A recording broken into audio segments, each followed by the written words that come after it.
Soyez les bienvenus sur cette toute nouvelle chaîne YouTube, inauguration de la chaîne aujourd'hui, première vidéo d'une longue série que j'appelle The Game Changers. C'est une série où à chaque épisode, je vous présente une qualité, une compétence qu'il va falloir développer pour faire des différences dans vos vies. Aujourd'hui, on parle de la présence, c'est cette capacité qui va vous permettre de vivre le moment présent, de vous approprier le moment présent et carrément, pour les meilleurs, d'être le moment présent. Ça veut dire que vous êtes en train de driver la situation, ça veut dire que la situation, l'environnement, rien n'existe sans vous. Quand vous avez beaucoup de présence, vous êtes le moment. Ça veut dire que vous êtes en train de driver le moment, la situation, vous êtes en train d'aspirer tout le monde dans votre dimension. Les choses ne se passent pas sans vous, vous prenez une force et une place énorme dans l'environnement qui vous entoure. C'est ça qu'on va chercher à développer. On va voir que la présence vous permet aussi de surpasser les moments de doute, l'habitude de trop réfléchir avant d'agir. Ça va vous permettre de mieux vous faire entendre, mieux vous faire comprendre, mieux vous faire respecter. C'est aussi un skill qui permet d'avoir du contrôle à la fois sur vos pensées, du contrôle sur votre environnement. Donc sans plus tarder, on passe directement au contenu. Voyons à quel point ce skill est un putain de game changer. Pour bien comprendre cet épisode, je vais d'abord devoir introduire deux termes, deux concepts que vous connaissez tous sûrement déjà, mais qu'il va être judicieux de rappeler dans le cadre de cet épisode. Concept numéro 1, c'est ce que j'appelle le mode automatique. Ça c'est tout simplement, vous le savez, lorsque vous êtes en train de faire les choses de manière totalement mécanique. Vous êtes en train de faire les choses, mais ça n'a pas réellement de sens pour vous, vous n'êtes pas en train de vivre l'action que vous êtes en train de faire, vous n'êtes pas non plus en train de ressentir l'action que vous êtes en train de faire. De ce fait, vous êtes quelqu'un de totalement déconnecté de la réalité, déconnecté de ce qu'il se passe autour de vous, déconnecté de l'action que vous êtes en train d'entreprendre. Deuxième concept, c'est ce que j'appelle le mode rêveur. Ça c'est tout simplement lorsque vous êtes trop en train de penser. Trop en train de penser au lieu d'agir, trop en train de penser avant d'agir, trop en train de penser pendant que vous discutez avec quelqu'un, au lieu de l'écouter réellement, au lieu d'interagir réellement avec lui, au lieu de vraiment ressentir ce qu'il est en train de vous dire, vous êtes là en train de penser soit à ce que vous allez répondre, soit à ce que vous allez dire, soit à l'impression que vous voulez donner. Vous êtes en train de trop penser pendant que vous êtes dehors, trop en train de penser avant de prendre une action, avant de faire quelque chose. Est-ce que ça va être bien? Est-ce que ça va pas être bien? Est-ce que je vais réussir? Est-ce que je vais pas réussir? Et du coup, vous êtes en train de trop réfléchir, vous êtes trop dans votre tête, plutôt qu'être dans la vibe du moment, en train de réfléchir, en train de vivre le moment présent.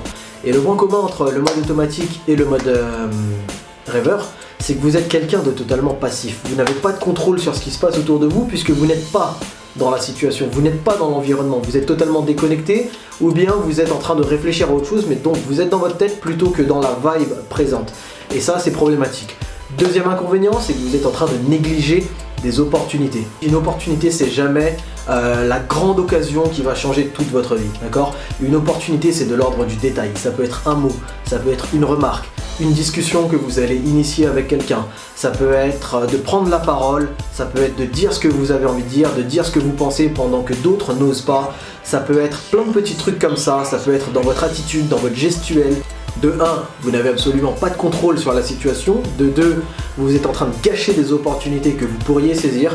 Et de 3, vous ne vivez pas. Évidemment, lorsque vous êtes en mode automatique ou trop dans vos pensées, vous ne vivez pas. Vous ne laissez pas assez de place au ressenti, pas assez de place aux émotions. Vous ne pouvez pas avoir de la qualité dans ce que vous faites puisque vous n'y êtes qu'à moitié. Vous ne pouvez pas non plus avoir de la performance dans ce que vous êtes en train de faire puisque vous êtes en train de faire les choses à moitié, vous n'êtes pas réellement concentré dessus. Du coup, vous ne pouvez pas être performant. C'est comme ça que tout doucement va s'installer la routine et c'est aussi comme ça que tout doucement va s'installer cette idée que ma vie n'a pas de sens, d'accord? C'est parce que je ne vis pas les choses que ça n'a pas de sens. C'est pas parce que je fais la même chose tous les jours, c'est plutôt parce que je ne vis pas ce que je fais. Et c'est là que réside toute la différence et toute la nuance. Vivre dans le passé, c'est le meilleur moyen de rater sa vie.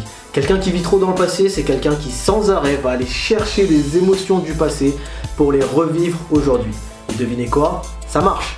Parce que la partie limbique de votre cerveau ne fait absolument aucune différence entre passé, présent, futur, réel, imaginaire. C'est pour ça que vos rêves ont l'air réels, c'est pour ça que les sensations que vous avez pendant vos rêves sont réelles. D'ailleurs, la réaction que vous avez dans un rêve, l'action que vous faites, c'est sûrement l'action que vous auriez faite si la situation était réelle. Du coup, quelqu'un qui vit trop dans le passé, c'est quelqu'un qui va chercher tous ces filtres-là et qui va vivre son présent avec la teneur émotionnelle du passé, avec les filtres du passé, avec les peurs du passé, avec les ressentis du passé. Et du coup, vous le comprenez, quelqu'un qui vit comme ça, c'est quelqu'un qui ne donne pas sa chance au présent, c'est quelqu'un qui ne vit pas les choses et c'est quelqu'un qui va déformer ce qui va se passer en face de lui. Quelqu'un qui vit trop dans le futur maintenant, c'est un autre problème, un peu moins grave, mais ça reste un problème, c'est quelqu'un qui va trop anticiper. Avant même de poser une action, c'est quelqu'un qui va se demander comment ça va se passer, qu'est-ce qu'un tel va dire, qu'est-ce qu'un tel va faire, et si jamais je ne suis pas à la hauteur, et si jamais je ne suis pas assez bon, et si jamais je me foire, et si jamais je me fais humilier, et si jamais je donne la mauvaise réponse, etc. etc. 35 millions d'anticipations, de possibilités pour au final ne rien faire. Parce que c'est comme ça que naît la réflexion anxiogène, c'est comme ça qu'on commence à réfléchir d'une manière qui va nous inhiber, qui va nous empêcher d'agir. C'est comme ça que vont naître certaines peurs, comme la peur du regard des autres, comme la peur de la nouveauté, comme la peur de décevoir, de ne pas être à la hauteur. C'est trop de pression posée sur les épaules à cause de cette anticipation, à cause de cette réflexion qui est trop dans le futur. Vous l'avez compris, le plus important, c'est ce qui se passe maintenant. C'est au présent qu'on fait la différence, c'est au présent qu'on fait des différences, c'est au présent qu'on saisit des opportunités, c'est au présent qu'on construit le futur et qu'on construit même le futur passé. C'est là, maintenant, tout de suite que vous avez l'influence, le contrôle, l'énergie nécessaire pour changer les choses, pour changer la donne. Finalement, la présence, qu'est-ce que c'est? C'est votre capacité à être centré sur le moment présent, à être centré sur vous-même, sur ce que vous ressentez et sur ce qu'il se passe autour à l'extérieur. D'accord? Et lorsque vous êtes présent, votre rapport aux choses va changer, votre rapport à votre interlocuteur va changer, votre rapport à la discussion va changer, votre rapport à l'environnement, lui aussi, va changer. Et ça c'est normal, c'est parce que vous êtes en totale interaction avec ce qui se passe autour. Vous donnez 100% de votre concentration, 100% de votre personne à ce qui se passe autour de vous. D'accord? À ce qui se passe autour de vous, vous vous donnez à 100%. Et de ce fait, vous ressentez les choses de manière différente et vous allez aussi être perçu d'une manière différente, en miroir.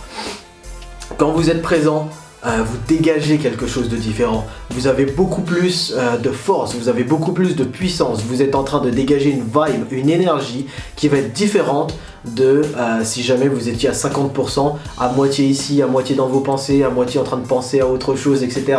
Quand vous êtes là à 100%, vous avez une vibe beaucoup plus forte. Vous êtes ressenti d'une manière beaucoup plus forte. Vous dégagez quelque chose, votre impact, votre regard, votre intonation, les mots que vous utilisez, l'implication que vous avez dans la discussion ou dans ce qui va se passer autour, votre attention, tout ça va être décuplé. Une personne qui n'a pas de présence, quand elle est là ou quand elle n'est pas là, ça change rien. Mais une personne qui a énormément de présence, lorsqu'elle n'est pas là, on sent la différence. Lorsque cette personne n'est pas là, son absence va se remarquer. Quand vous avez de la présence, et étant donné que la plupart des gens en ont très peu, vous allez être capable de vous approprier le moment. Vous allez être capable d'aspirer quelque part tous ces gens-là dans votre dimension. C'est vous qui allez driver la situation. C'est vous qui en êtes garant. Et quand vous vous appropriez le moment, vous êtes capable de faire des choses que vous n'auriez sûrement pas faites à d'autres moments. Et c'est ça qu'il va être important de faire et c'est de ça qu'on va chercher à tirer parti. Je m'approprie le moment, je suis le moment, j'aspire tout le monde dans ma vibe et à ce moment-là, je dirige les choses, je donne le ton, je donne le tempo et c'est ça qui va être important. Donc finalement, avoir de la présence, développer ce skill, développer cette capacité, qu'est-ce que ça va changer fondamentalement dans votre vie? Je vous ai développé 4 points, les 4 plus importants selon moi, il y en a beaucoup plus, je vais essayer de ne pas m'éterniser, donc voilà les 4 points les plus importants selon moi. Premier point, et sûrement le plus important pour moi, c'est que ça va vous permettre de vivre, tout simplement. Vous allez ressentir chaque moment de votre vie, chaque prière, chaque séance de sport, chaque discussion devient un moment unique. C'est là la clé d'une grande vie, c'est là la clé du bonheur. D'ailleurs, petite parenthèse, le bonheur est intimement lié à cette capacité à pouvoir vivre le présent et à pouvoir apprécier le présent pour ce qu'il est. Plus vous avez de la présence, plus vous êtes capable de vivre les choses, plus vous êtes capable de les ressentir, plus ça va donner du relief à votre vie et plus ça va améliorer la qualité de votre vie. Et c'est ça qui va être extrêmement important pour pouvoir donner du sens, pour pouvoir kiffer sa vie. Arrêtez de vivre les choses en étant insensible, arrêtez de ne pas vous investir. Contrôlez vos pensées, contrôlez votre environnement. D'abord les pensées. La présence, c'est comme une sorte de switch, d'accord? Ça vous permet de changer la manière, de changer la donne, de passer de votre esprit à la réalité. Comprenez bien que ce sont deux choses totalement différentes. Lorsque vous êtes en train de trop réfléchir, vous développez de la réflexion anxiogène. Avant de passer à l'action, vous commencez à avoir peur, à vous demander comment ça va être, à vous demander si jamais ça marche pas, et si jamais ça marche pas, et si jamais je me fais humilier, et si jamais je floppe, et si jamais tout le monde rigole, etc., etc. Et à force de penser à ça, vous allez vous inhiber. Quand vous arrivez à être présent, vous arrivez à switcher, à sortir de votre tête et de toute cette réflexion anxiogène pour pouvoir être au présent. Pour pouvoir être dans la réalité. Et la présence va vous simplifier votre rapport à l'action. Vous allez être capable de passer à l'action beaucoup plus facilement puisque vous ne serez pas ralenti par toutes ces peurs, par toutes ces réflexions que vous pourriez vous faire et qui au final sont votre plus grand ennemi. La plupart du temps, vous le verrez, dans 90% des cas, ce que vous pensez est toujours pire que ce qu'il se passe réellement, d'accord? Si vous prenez vos précautions, si vous agissez bien dans le respect des gens, il y a très peu de mauvaises choses qui peuvent arriver, d'accord? Et parmi les mauvaises choses, la plupart aussi vont vous apprendre à mieux comprendre, à mieux gérer les événements. La pire chose à faire, c'est de stagner, c'est de s'inhiber à cause de nos propres peurs, c'est de s'inhiber à cause de nos propres peurs et de perdre du temps. Moi par exemple, j'ai perdu énormément de temps avant de faire cette vidéo-là, avant de me lancer sur YouTube parce que j'ai toujours eu peur des retombées que ça pourrait avoir. J'ai toujours eu peur qu'on me voit, qu'on se dise ah mais finalement il n'est pas aussi charismatique que ça, finalement il n'est pas aussi fort que ça, finalement il n'est pas aussi éloquent que je ne le pensais, etc. etc. C'est des trucs qui me faisaient peur, j'avais peur de décevoir. Et à force d'être trop dans la réflexion, ça nous empêche d'agir. Donc développer de la présence va vous permettre de switcher, de sortir de vos pensées pour agir, va simplifier votre rapport à l'action. Et ça, c'est tout ce que je vous souhaite. À chaque fois que je suis dans le moment présent, rien n'est calculé, rien n'est prémédité. À chaque fois que je suis dans le présent, à chaque fois que je vis le moment présent, je suis en dehors de ma zone de confort, puisque c'est un moment que je n'ai jamais vécu, puisque c'est un moment où je ne sais pas ce qui va se passer, puisque c'est un moment où il se passe des choses autour de moi et à l'instant T, je découvre ce qui se passe autour de moi. J'ai pas de backup, j'ai rien derrière. Je suis obligé de faire et de composer avec ce que je suis et avec ce qui se passe. Et plus je le fais, plus je développe ma confiance, plus je développe cette croyance que je suffis à la situation. Je n'ai pas besoin de sortir la meilleure vanne, j'ai pas besoin de sortir la meilleure réaction, j'ai pas besoin d'agir de manière conséquente ou extraordinaire.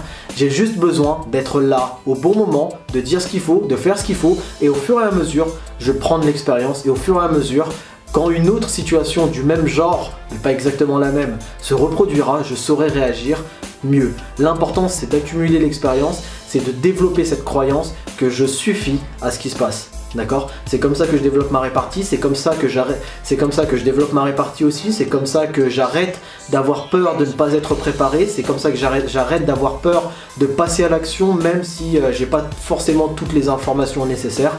C'est ça qui va être important. Plus je suis dans le moment présent, plus je développe ma confiance, plus j'évolue. Dernier des 4 points les plus importants, c'est d'avoir des discussions fortes et authentiques. Souvent en messagerie privée sur Twitter ou alors sur Curious Cat, c'est un réseau où on peut poser des questions en anonyme. Je reçois ce type de questions, ce type de remarques. J'ai peur de parler à la fille que j'aime parce que j'ai peur d'avoir des blancs. J'ai peur de parler aux gens, je stresse trop quand je parle, j'ai peur de ne pas être assez intéressant quand je parle aux gens, etc., etc. En pensant comme ça, vous vous mettez déjà une balle dans le pied. Lorsque vous discutez avec quelqu'un, au lieu d'être réellement, pour de vrai, dans l'échange, dans la construction d'une conversation, vous comprenez ce qu'elle dit, vous ressentez ce qu'elle dit, vous renchérissez, vous dites ce que vous pensez, etc., etc. Au lieu de construire avec l'autre personne, vous êtes là pour impressionner, vous êtes là pour faire bonne impression, vous êtes là pour être quelqu'un d'intéressant, etc., etc. Et en ayant un tel objectif, c'est normal que vous partiez avec une balle dans le pied comme ça, d'accord? Vous allez avoir beaucoup plus de mal à construire parce qu'en ayant cet objectif-là de vouloir être intéressant, de ne pas avoir de blanc, en voulant ne pas avoir de blanc, en voulant être trop intéressant, en voulant impressionner l'autre, vous partez en vous mettant la pression. Et plus vous avez la pression, moins vous allez être capable d'être spontané, moins vous allez être capable d'être créatif, moins vous allez être capable d'être à l'aise dans la conversation. Et c'est ça qui va poser problème en premier lieu. En second lieu, ce qui se passe, c'est que puisque vous n'avez pas de présence, vous n'êtes même pas en train d'écouter votre interlocuteur. Pendant que l'autre parle, pendant que l'autre vous parle de ce qu'il ressent, de ce qu'il est, de ce qu'il vit, au lieu de l'écouter réellement pour l'écouter, vous êtes là en train de réfléchir à ce que vous pourriez dire pour relancer la conversation, à ce que vous pourriez dire pour être intéressant, à ce que vous pourriez dire pour impressionner l'autre. Et quand vous réfléchissez comme ça, évidemment, vous n'êtes pas dans la vibe, évidemment, vous allez répondre à côté de la plaque. Comment vous pourriez être intéressant si vous ne pouvez pas répondre quelque chose comment est-ce que vous pourriez être intéressant si vous n'êtes pas capable d'écouter ce que l'autre dit? Comment est-ce que vous pourriez répondre dans la bonne vibe, répondre la bonne réponse, répondre quelque chose de percutant si vous n'avez même pas connaissance de ce que l'autre dit? Vous êtes en train de l'écouter à moitié, à 50%, et les autres 50%, vous êtes dans votre tête. Et ça suffit pas. Vous devez être complètement dans la vibe, vous devez accepter de lâcher un peu du lest, d'accepter de ne pas être aussi impressionnant que ça, vous devez accepter de ne pas être aussi drôle que ça, vous devez arrêter de préméditer, vous devez vous concentrer exclusivement sur ce que l'autre dit, sur ce que l'autre pense, sur ce que l'autre ressent, et quand vous aurez toutes ces données-là pendant la conversation, vous allez pouvoir renchérir de manière naturelle. Et je vais vous le dire, une réponse calibrée quand vous avez compris l'autre, ça vaut beaucoup plus qu'une réponse que vous jugez percutante. Vous allez la juger percutante, vous allez penser qu'elle est percutante, vous allez penser que c'est impressionnant, mais quand vous allez le dire, c'est seulement percutant et intéressant dans votre tête. C'est pas adapté à ce qui se passe autour. Ce qui va être adapté à ce qui se passe autour, c'est une réponse à 100% à l'autre. C'est aussi simple que ça.